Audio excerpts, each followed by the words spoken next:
ये रिलेशनशिप मुझे पता था कि नेट इलेक्ट्रिक फील्ड जो था, original electric field divide by net electric field is equal to क्या आता है, के। ठीक है, तो ई नोट डिवाइड बाय के किसके बराबर आ गया भाई, तुम्हारा ई के बराबर आ गया। यानी कि मुझे वैल्यू पता है कि ये जो net electric field dielectric slab के अंदर इंट्रोड्यूस हो रहा है उसकी वैल्यू क्या है, ई नोट डिवाइड बाय के। तो इसकी वैल्यू रख देनी है यहाँ पे, ई नोट डिवाइड बाय के इंटू क्या हो गया आपके पास, टी। ठीक है, इसमें से ई नोट को तुम कॉमन निकाल सकते हो, ई नोट कॉमन निकाल लिया, क्या बचा, D minus T plus T upon के। खत्म कर रहा है। लेकिन जो यहाँ पे बाउंड्री पे जो सरफेस पे चीज हो रही है, सरफेस पे अगर ये चीज देखूं मैं, इधर वाला नेगेटिव, इसको कैंसिल करने के लिए तो आगे मॉलिक्यूल ही नहीं है कोई, इसको कैंसिल करने के लिए तो कोई नहीं है ना यहाँ पे। ऐसे ही तुम इधर चेक कर सकते हो कि जो सरफेस के ऊपर मॉलिक्यूल्स पड़े हैं, जो बाउंड्रीज पे पड़े हैं, उनके पॉजिटिव या नेगेटिव को कैंसिल आउट करने के लिए फर्दर मॉलिक्यूल्स यहाँ पे नहीं है। तो जब हमने पैरेलल प्लेट कैपेसिटर स्टडी किया था, उसका जो कैपेसिटेंस था हमारे पास कितना आया था भाई, कैपेसिटेंस आया था उसका हमारे पास C is equal to epsilon naught A divided by D। तो मैंने तुम्हें सीधा सीधा बताया था कि इसकी जो कैपेसिटेंस होती है एरिया और उनके बीच के गैप के ऊपर तो डिपेंड कर ही रही है, साथ ही साथ किस चीज के ऊपर डिपेंड कर रही है भाई, एप्सिलॉन नॉट यानी कि परमिटिविटी ऑफ द मीडियम। अगर आपने वहां पे वैक्यूम है, दो प्लेट्स के बीच में अगर वहां पे क्या है, मीडियम क्या है भाई आपका, वैक्यूम है, तब आपकी कैपेसिटी C है। अगर इसके अलावा आप मीडियम को क्या कर दोगे, चेंज कर दोगे यहाँ पे, तो मीडियम को चेंज करने से क्या हो जाएगा भाई, जो कैपेसिटेंस है, जो कैपेसिटी है कैपेसिटर की, वो क्या होने वाली है, चेंज होने वाली है। तो आज हम उसी कॉन्सेप्ट को उठाएंगे कि किस तरीके से हम मीडियम को चेंज करेंगे और कौन सा मीडियम हम इसके बीच में इंट्रोड्यूस करें ताकि हमारा जो कैपेसिटर का कैपेसिटी है वो क्या हो जाए, इंक्रीज हो जाए। क्योंकि हमारा मोटिव ही यही है, हम छोटी सी छोटी जगह में ज्यादा से ज्यादा चार्ज स्टोर कराना चाहते हैं। तो हम अलग अलग तरीके ढूंढ रहे हैं कि हम क्या करें जिससे कैपेसिटर की कैपेसिटी क्या हो जाए, इंक्रीज हो जाए। तो उसके लिए आज हम क्या करेंगे भाई, इसका मीडियम चेंज करेंगे। कौन सा मीडियम रखेंगे भाई, हम डाइलेक्ट्रिक मटेरियल इसके अंदर इंट्रोड्यूस करेंगे। क्या इंट्रोड्यूस करेंगे, डाइलेक्ट्रिक मटेरियल। अब अगर हम मीडियम चेंज कर रहे हैं और मैं इसके अंदर एक डाइलेक्ट्रिक मटेरियल डाल रही हूं, तो मुझे पता होना चाहिए कि ये डाइलेक्ट्रिक्स होते क्या हैं।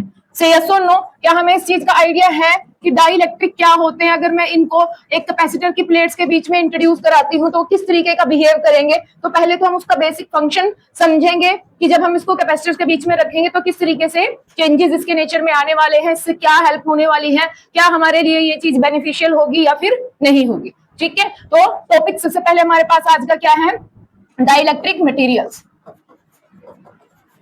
क्या होते हैं भाई। अगर मैं इसका इंट्रो डालूं एक लाइन के अंदर तो मैं क्या कहूंगी, these are insulating materials, these are insulating materials which transmit electric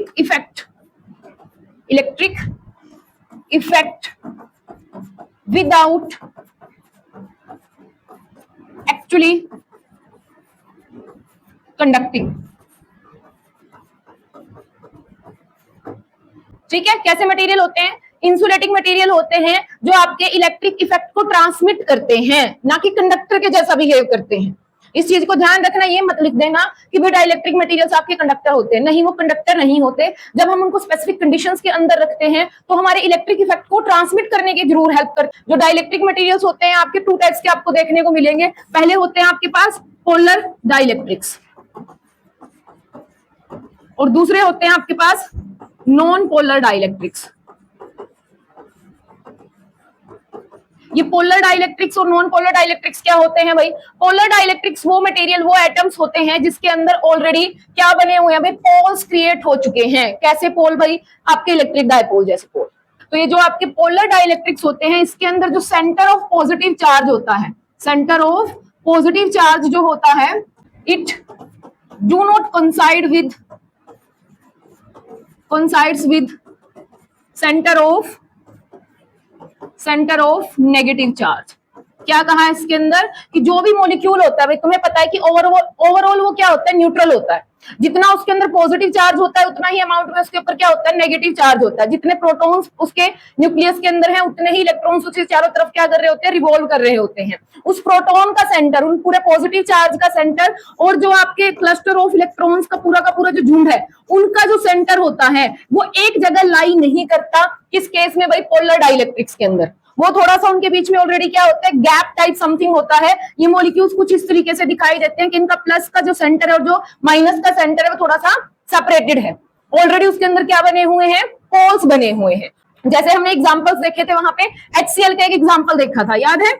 HCl का एग्जांपल देखा था, H पॉजिटिव Cl नेगेटिव। जब मैंने तुम्हें क्या पढ़ाया था, इलेक्ट्रिक डायपोल पढ़ाया था। तो इस तरीके के जो मॉलिक्यूल्स होते हैं जिसके अंदर जो सेंटर ऑफ पॉजिटिव चार्ज या सेंटर ऑफ नेगेटिव चार्ज के साथ कोइंसाइड नहीं करता है, वहां पे ऑलरेडी क्या होते हैं, छोटे छोटे molecules in the form of dipole वहां पे पड़े हैं। हर एक अपने मॉलिक्यूल की क्या होती है, डायपोल मोमेंट होती है वहां पे, बिना किसी इलेक्ट्रिक फील्ड में रखे, बिना किसी चीज से कनेक्ट किए, नेचुरली उसके अंदर ये चीज है।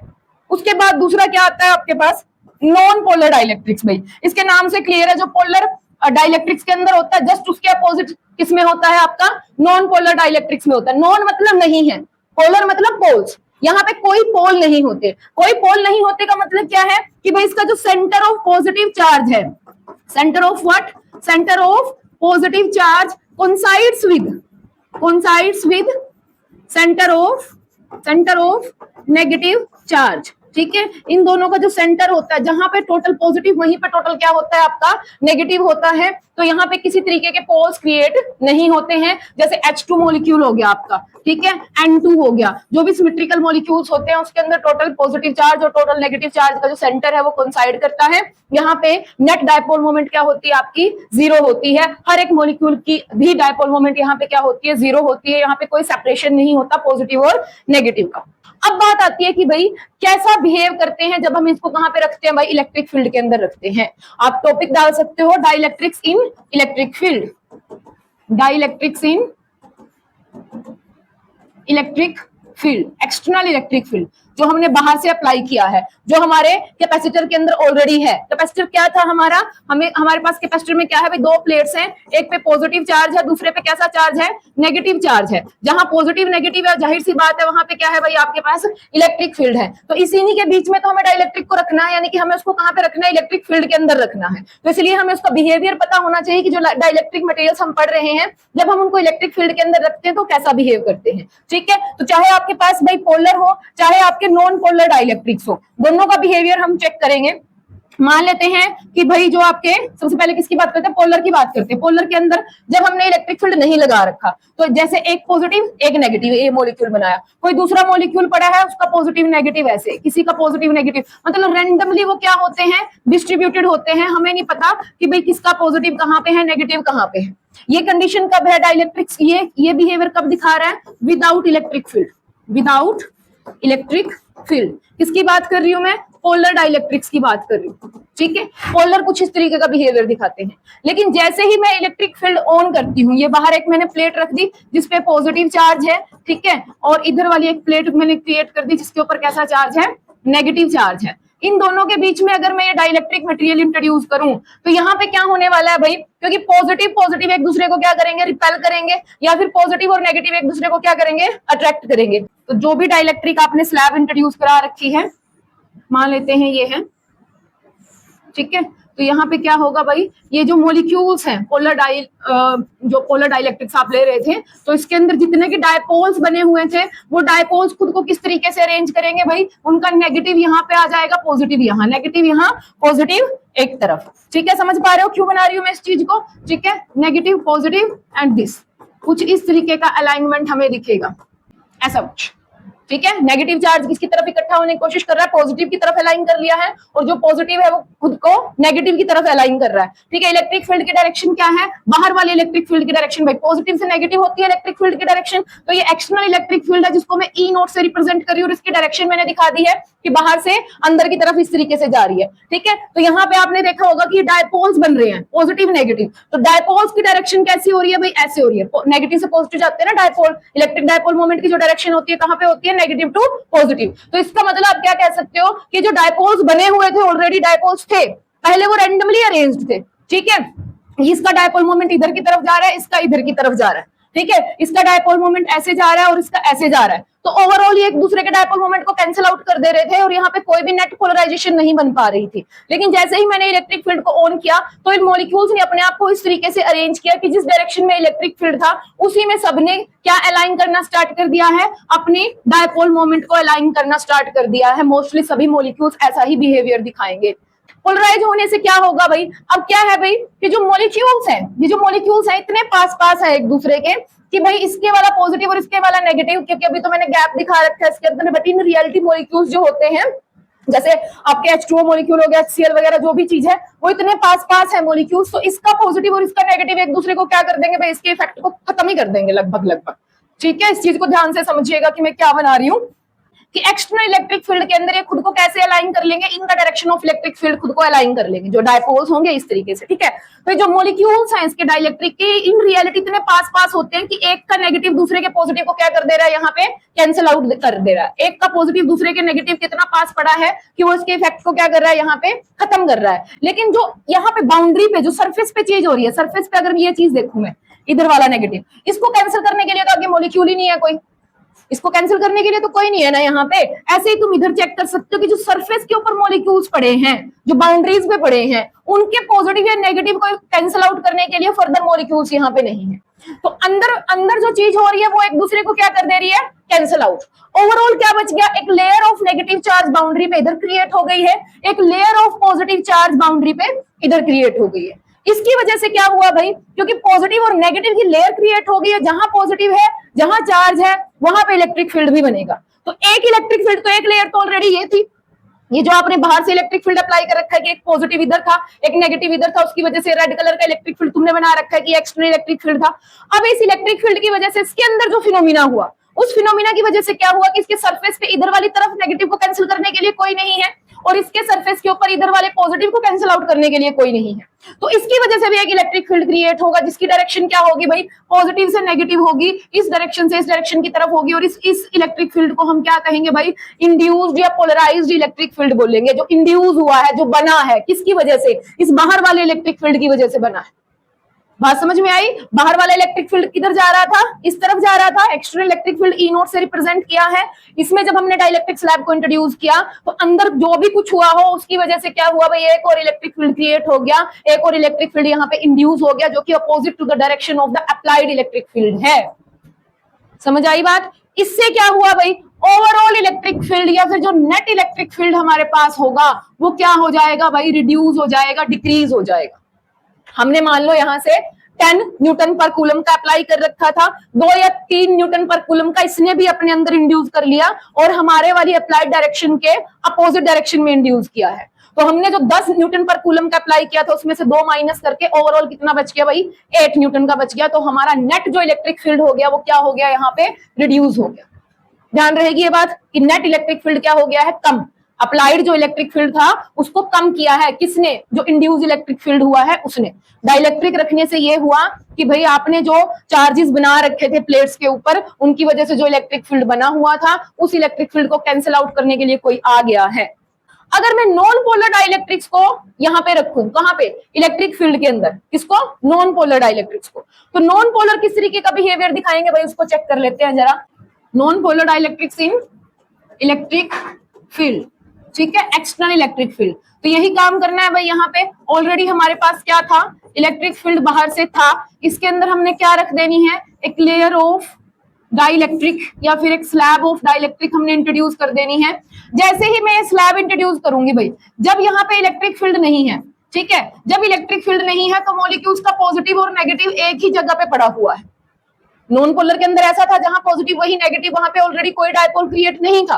लेकिन जैसे ही मैं उसको इलेक्ट्रिक फील्ड के अंदर रखूंगी भाई, उसके नेगेटिव को कौन अट्रैक्ट करेगा, ये पॉजिटिव वाली लेयर, उसके पॉजिटिव को कौन अट्रैक्ट करेगा, ये नेगेटिव वाली लेयर। तो उनका जो सेंटर कोइंसाइड हो रहा था पॉजिटिव के ऊपर, जहां पे नेगेटिव रखा हुआ था वो खिंच जाएंगे और वहां पे भी क्या क्रिएट हो जाएगा, डायपोल क्रिएट हो जाएगा, उसका पॉजिटिव और नेगेटिव थोड़ा सा सेपरेट हो जाएगा। तो डायपोल किस तरीके से क्रिएट होगा भाई, इधर नेगेटिव इधर positive, negative positive negative positive. क्या हुआ कि इलेक्ट्रिक फील्ड के अंदर जब हमने रखा तो कोई फर्क ही नहीं रहा, चाहे वो हमारे पास कौन सा था भाई, पोलर था, चाहे हमारे पास कैसा था भाई, नॉन पोलर था, दोनों के अंदर क्या क्रिएट हो चुके हैं, डायपोल्स क्रिएट हो चुके हैं, दोनों के अंदर डायपोल मोमेंट आ चुकी है। ठीक है, तो जैसा बिहेवियर इसने दिखाया था, किसने, पोलर वाले ने, सेम बिहेवियर कौन दिखाने वाला है हमें, नॉन पोलर दिखाने वाला है। यहाँ पे भी क्या हो गया भाई, इसके सरफेस के ऊपर जो लेयर है पॉजिटिव और नेगेटिव चार्ज की, उनके इफेक्ट को कैंसिल आउट करने के लिए कोई नहीं है। चाहे आपके पास पोलर डाइलेक्ट्रिक्स थे, चाहे आपके पास नॉन पोलर डाइलेक्ट्रिक्स थे, इलेक्ट्रिक फील्ड में रख देने से दोनों का बिहेवियर एक जैसा नजर आ रहा है। एक में ऑलरेडी डायपोल्स बने हुए थे, इलेक्ट्रिक फील्ड ने क्या कर दिया, उनको अलाइंड कर दिया। एक में कोई डायपोल नहीं था, इलेक्ट्रिक फील्ड ने क्या कर दिया, डायपोल्स क्रिएट कर दिए, वहां पे पॉजिटिव नेगेटिव को सेपरेट कर दिया, बट हो वही चीज गई जो उसमें हो रही थी। होने का तरीका अलग अलग, एक में ऑलरेडी था उसको सिर्फ अलाइन किया है, एक में नहीं था उसको क्रिएट किया है। ठीक है, तो यहाँ पे भी क्या हुआ भाई, एक इलेक्ट्रिक फील्ड आपने अप्लाई कर रखा था जिसको आप ई नोट बोल रहे हो, और एक इलेक्ट्रिक फील्ड क्या हो गया यहाँ पे, इंड्यूस हो गया, जिसको आप क्या बोल सकते हो, ईपी बोल सकते हो। तो यहाँ पे भी नेट इलेक्ट्रिक फील्ड आपका क्या हुआ है भाई, नेट इलेक्ट्रिक फील्ड यहाँ पे क्या हुआ है, रिड्यूस हुआ है या फिर डिक्रीज हुआ है। नेट इलेक्ट्रिक फील्ड कितना बचा आपके पास भाई, ई नोट में से ईपी माइनस करने के बाद जो भी बचेगा वो आपका नेट इलेक्ट्रिक फील्ड बचेगा। तो डाइलेक्ट्रिक रख देने से क्या हो गया कि आपका जो इलेक्ट्रिक फील्ड होगा प्लेट्स के बीच में वो रिड्यूस हो जाएगा, वो कम हो जाएगा। ठीक है, इतनी बात ध्यान रहेगी। अब इस इलेक्ट्रिक फील्ड के कम होने से मुझे क्या बेनिफिट होगा या क्या फायदा होगा, जिससे मैं कैपेसिटर की कैपेसिटी इंक्रीज कर सकूं, हमें वो देख लें। अच्छा ये बात और सुन लो कि डाइलेक्ट्रिक से डायरेक्ट ऐसे क्वेश्चन जो मैं तुम्हें समझा रही हूँ उससे ऐसे क्वेश्चन नहीं आता कि what do you mean by dielectric या वगैरह वगैरह। ठीक है, लेकिन जब आप कैपेसिटर समझ रहे हो तो तुम्हें बेसिक पता हो तभी तुम उस चीज को अप्लाई कर पाओगे। मैं ऐसे ही उठा के तुम्हें एक मैथमेटिकल इक्वेशन बता दूं कि ये हो गया भाई, तो तुम्हें वजह पता होनी चाहिए कि क्या चल रहा है। ठीक है, तो ये डाइलेक्ट्रिक्स ने इस तरीके का बिहेव किया जिसकी वजह से इलेक्ट्रिक फील्ड क्या हो गया, रिड्यूस हो गया।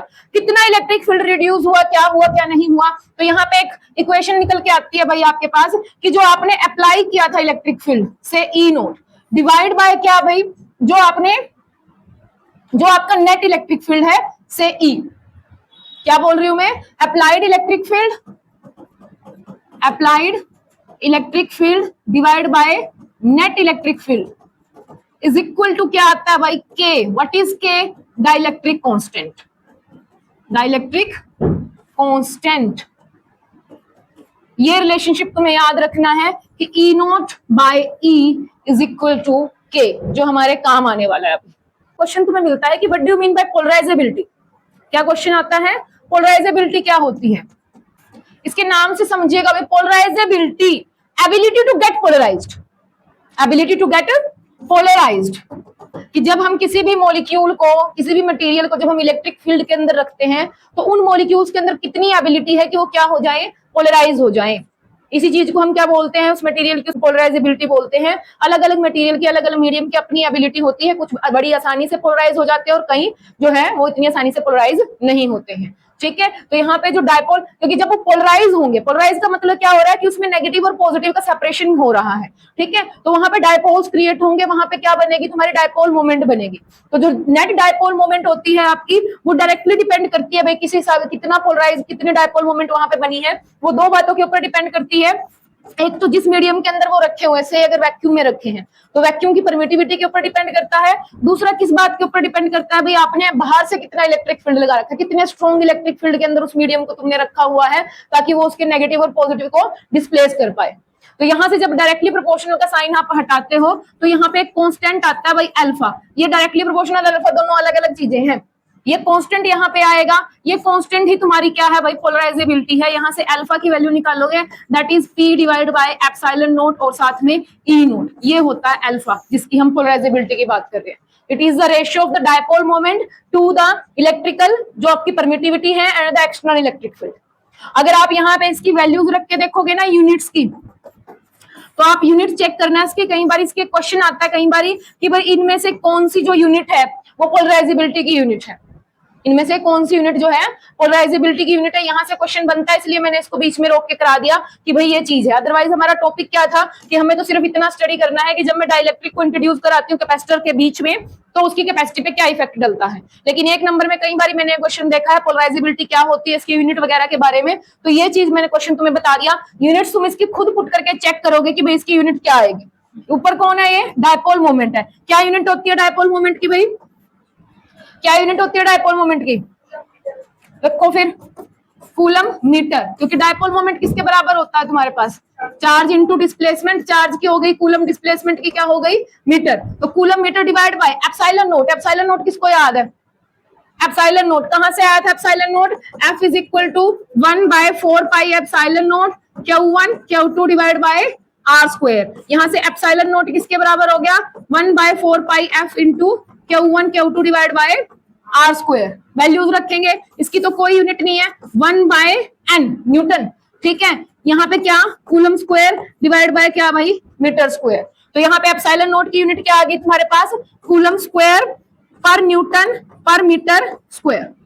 ठीक है। उसके बाद कौन है भाई, इलेक्ट्रिक फील्ड है। इलेक्ट्रिक फील्ड की यूनिट क्या होती है, इलेक्ट्रिक फील्ड क्या होता है तुम्हारे पास, E इज इक्वल टू क्या होता है, F अपॉन Q, तो न्यूटन पर कूलम।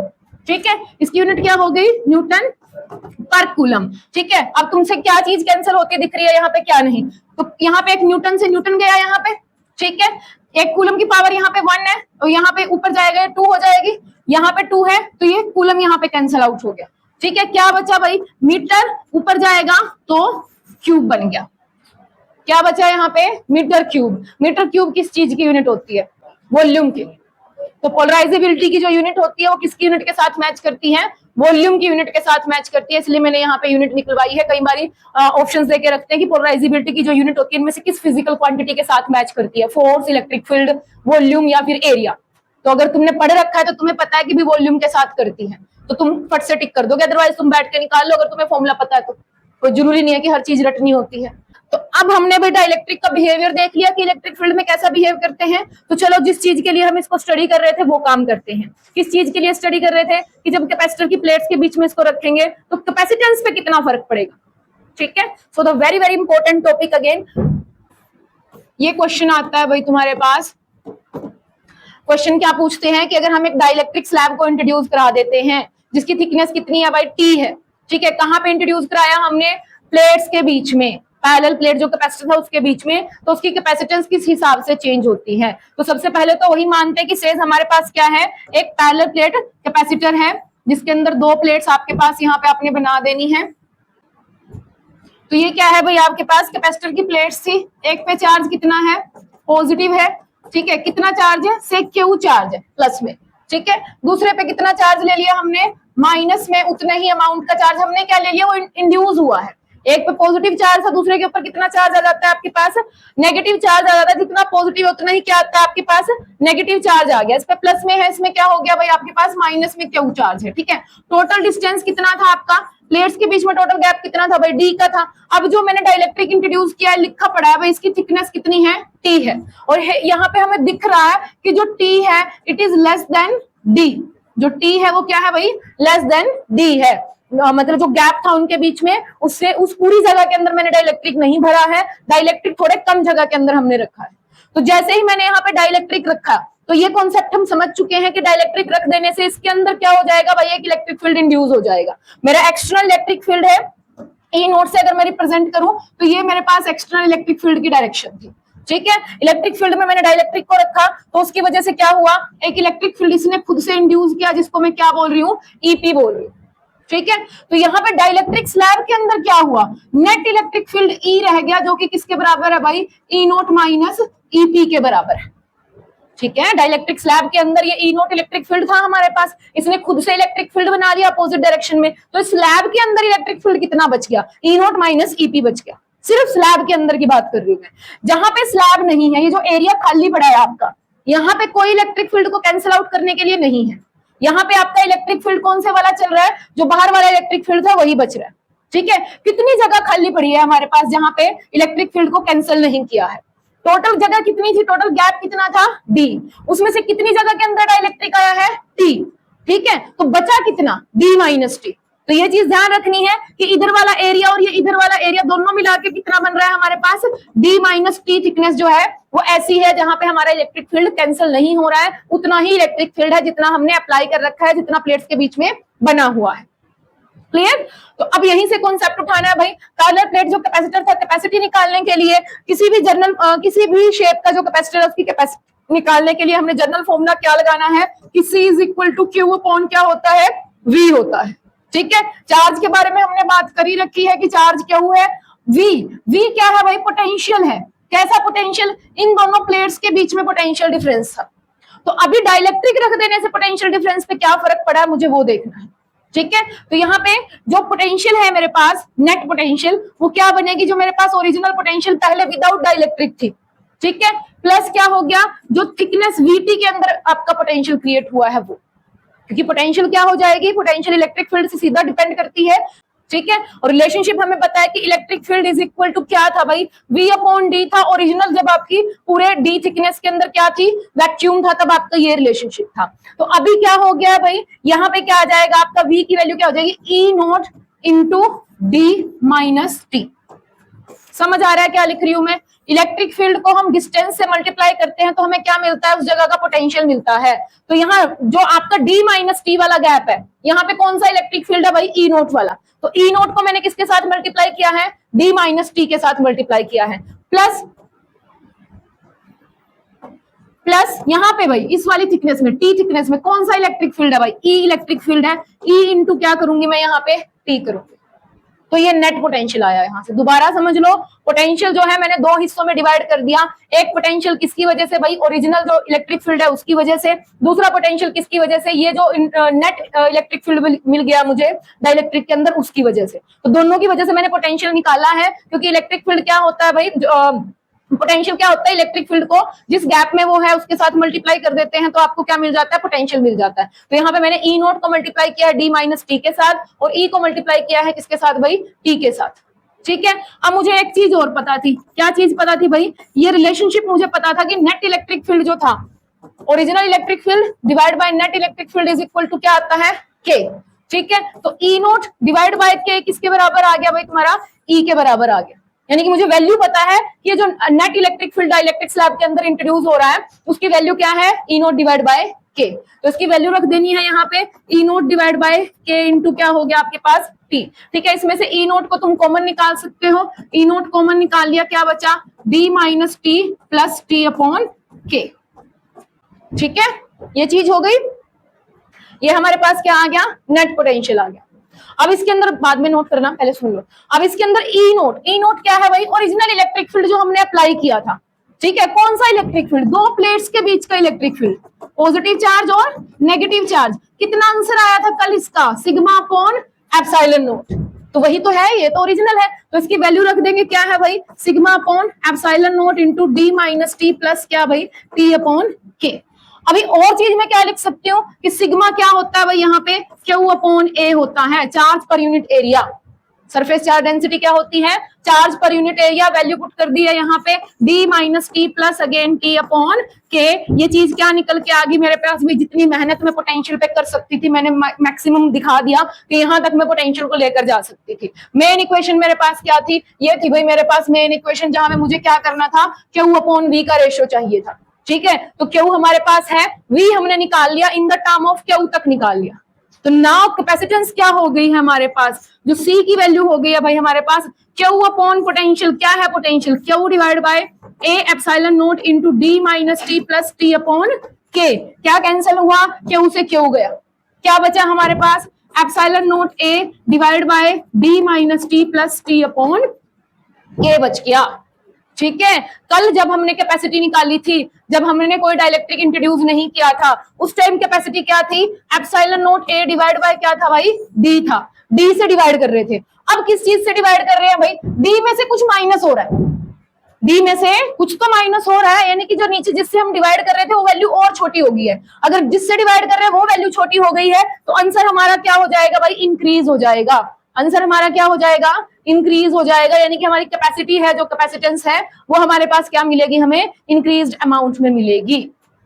बात समझ में आ गई? तो इस चीज को तुम ध्यान रख सकते हो भाई। अभी नई कैपेसिटी आपके पास क्या आ गई, epsilon naught A divide by D minus T upon plus T upon के। ठीक है। एक छोटी सी बात और, कि अगर मैंने जो डाइलेक्ट्रिक इंट्रोड्यूस कराया, मैंने टी थिकनेस की बजाय पूरे जहां जितना गैप था अगर उसी में इंट्रोड्यूस करा देती। अभी तो हमने थोड़ी सी जगह में रखा है ना, टी थिकनेस, डी में से टी हिस्से में मैंने क्या रखा है, डाइलेक्ट्रिक। लेकिन अभी क्वेश्चन क्या था कि पूरे में क्यों नहीं रख दिया, तो पूरे में भी हो सकता है, ऐसा कोई है नहीं कि भाई पूरे में नहीं हो सकता। ये इसलिए कर दिया हमने कि न्यूमेरिकल में जितने हिस्से में देके रखेंगे तो हम यहाँ से निकाल सकते हैं कि भाई इतने पोर्शन के अंदर डाइलेक्ट्रिक रखा है। अगर पूरे की बात करें तो टी इज इक्वल टू क्या कर दूंगी मैं, डी कर दूंगी, टी ही डी कर दूं कि मैंने थिकनेस कितनी ले लिया डाइलेक्ट्रिक, जो टी की वैल्यू में ले रही हूँ, जो टी मैंने लिया था उसको बढ़ा के मैंने कितना कर दिया, जितना गैप था उतना ही कर दिया, कि पूरे गैप के अंदर मैंने क्या इंट्रोड्यूस करा देना है, डाइलेक्ट्रिक इंट्रोड्यूस करा देना है। अगर T is equal to D कर दे तो C is equal to epsilon naught A divide by D minus T की जगह क्या, डी प्लस डी अपॉन के, एक डी से डी गया यहाँ पे, क्या बच गया आपके पास, epsilon naught A divide by D upon K, यानी कि K times of epsilon naught A divide by क्या भाई, डी।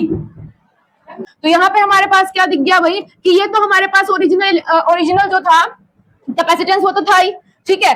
यहाँ पे किससे मल्टीप्लाई हो गया भाई, के से मल्टीप्लाई हो गया, यानी कि जो भी डाइलेक्ट्रिक आपने इंट्रोड्यूस किया है उसके डाइलेक्ट्रिक कांस्टेंट से मल्टीप्लाई हो जाएगी आपकी क्या भाई, कैपेसिटेंस, उतने गुना आपकी कैपेसिटेंस बढ़ जाएगी अगर आपने पूरी थिकनेस के अंदर क्या इंट्रोड्यूस करा दिया है, डाइलेक्ट्रिक स्लैब पूरी थिकनेस के अंदर रखी है।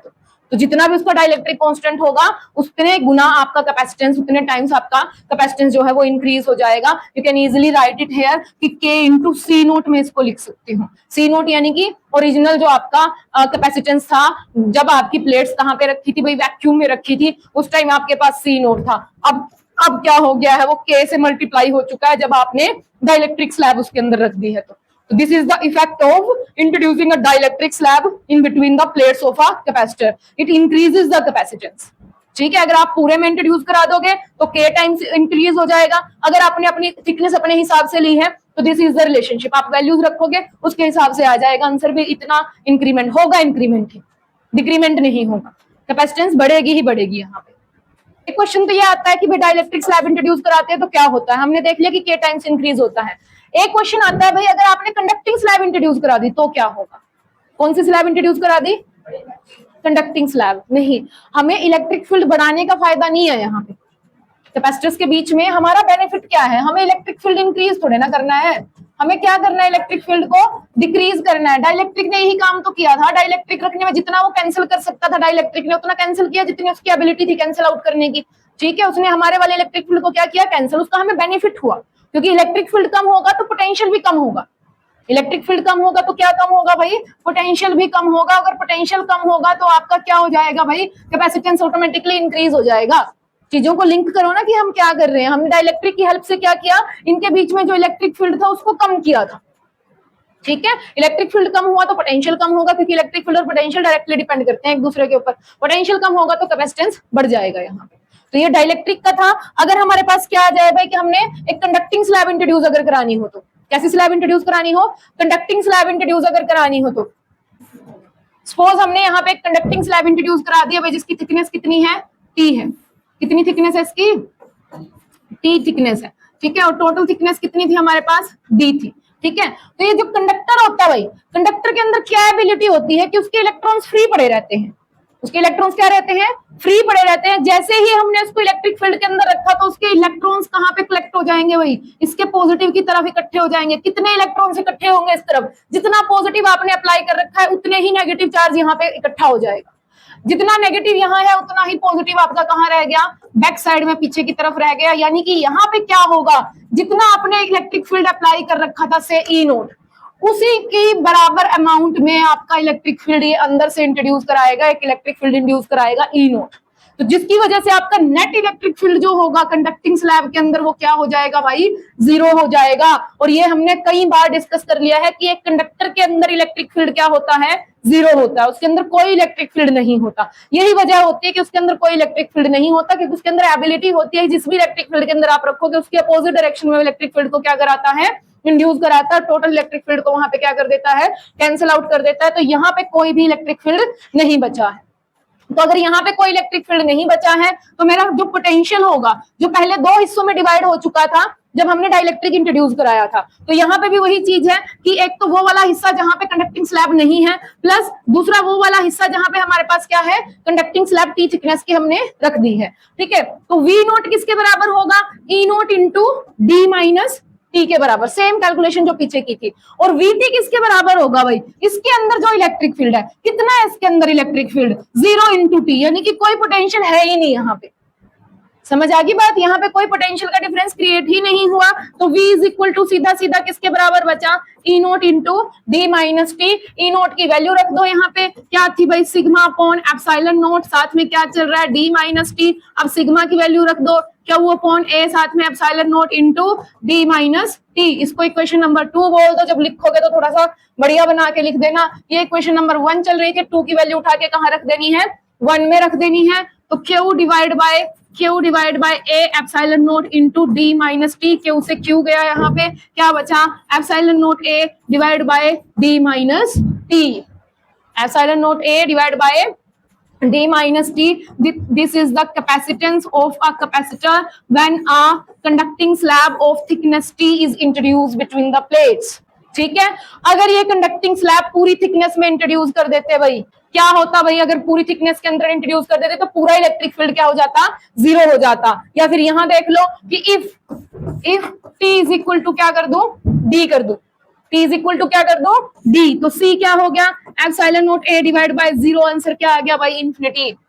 इसकी कैपेसिटेंस इतनी हद तक बढ़ जाएगी कि भाई आप कितना मर्जी चार्ज दिए जाओ, ये लेता चला जाएगा। क्यों भाई, क्योंकि कंडक्टिंग स्लैब अगर आपने पूरे इसमें इंट्रोड्यूस करा दी तो इनको तो कनेक्शन का मौका मिल गया ना, जो पॉजिटिव नेगेटिव सेपरेट पड़े थे। अब तो इनको कंडक्टिंग स्लैब क्या कर रही है, कनेक्ट कर रही है, तो जितना पॉजिटिव उतना नेगेटिव क्या हो जाएगा, यहाँ पे न्यूट्रलाइज हो जाएगा। ठीक है, तो आज हमने अच्छे खासे टॉपिक डिस्कस कर लिए हैं भाई, इनको घर जाके एक बार देख लेना। आज के लिए इतना ही करेंगे, कल की क्लास में हम क्या करेंगे, capacitor in series and parallel, numerical आएगा, सीरीज पैरेलल से ही आएगा, यहाँ से भी आ सकता है जो हमने डाइलेक्ट्रिक स्लैब वाला किया है। कल की क्लास में लास्ट टॉपिक करेंगे हम न्यूमेरिकल्स के साथ, कैपेसिटर आपका खत्म करेंगे।